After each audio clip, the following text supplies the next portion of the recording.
સાહેબ એનું પરિણામ પણ કંઈક જુદું હશે, એની જવાબદારી વહેંચાઈ જશે. બીજી એક દુઃખદ વાત કરું તો જલારામ બાપા સ્વામિનારાયણ મંદિર વાળું બન્યું, આટલી સંખ્યા પણ નથી. એ જલારામના નામે આપણે ગૌરવ લઈએ છીએ, એ બાપાના નામે આપણે ગૌરવ લઈએ છીએ. તો એ દિવસે આટલી સંખ્યા નથી. આજે કોઈ માણસ હિંમત કરે, સૌરાષ્ટ્રનો આખો રઘુવંશી સમાજ સાહેબ કે સાધુને આવવું પડ્યું, માફી માંગવી પડી, ત્યારે હું એનો સાક્ષી પણ વારંવાર આપણે વિનંતીઓ કર્યા છે, પછી પણ ઘણા બધા અહીંયા હતા લોકો, ઘણા બધા લોકો નતા આયા, હે ને, ઘણા બધા લોકો નતા આયા. તો આવા સમયે જ આપણી તાકાત દેખાવી જોઈએ. આપણે કોઈ લાકડી ધોકાથી લડવા નથી દેવાનું, પણ એ સમયે 500,000 માણસોનું ટોળું હોય તો શું પરિસ્થિતિ થાય? સામેવાળાને પણ એ વસ્તુને ધ્યાનમાં લેવી પડે. અને આપણે જો આપણા જ્ઞાતિ ગૌરવને ભૂલી જઈશું ને તો ઘણા બધા સમાજો ખોવાઈ ગયા. આજે લોહાણા સમાજ છે, રઘુવંશી સમાજ છે. આપણે રઘુવંશી તરીકે બોર્ડ મારીએ છીએ કે જે આ ભારતની સંસ્કૃતિનો સૌથી શક્તિશાળી અને આબરૂશાળી સમાજ કહેવાય રઘુવંશી સમાજ. એટલે આજે તો લોકો જેના દાખલા આપે છે. તો એ દિશામાં પણ આપ જે કંઈ કાર્ય કરી રહ્યા છો એને ખૂબ વેગ આપો. સારામાં સારા કાર્યક્રમો વર્ષમાં 4 નહીં 6 થાય.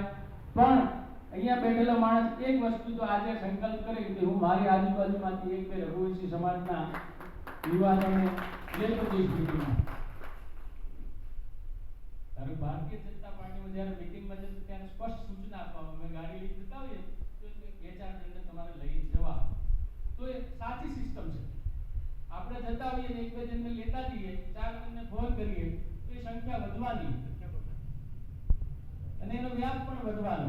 હજી પણ સમાજને ઘણી બધી જરૂરિયાત છે અને આપણો ભાઈ જે વેપારમાં છે એને આપણે થાય મદદ કરીએ. અને હું તો અહીંયા બેઠેલાને બી વિનંતી કરું કે આપણો ભાઈ આપણી દુકાને આવે તો આપણે એને 2 રૂપિયા સસ્તું આપીએ.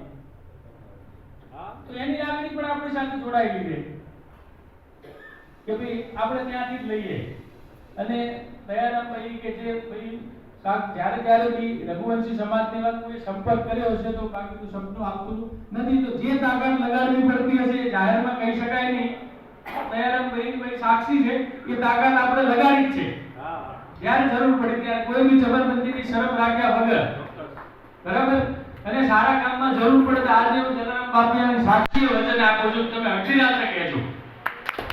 આપણે કોઈ બી જબરદસ્તી છે એનો કોઈ ફરક પડતો નથી, આપણે રઘુવંશી છીએ, બરાબર. તો આપ સરસ કામ કરો છો, સરસ કામ કરતા રહો.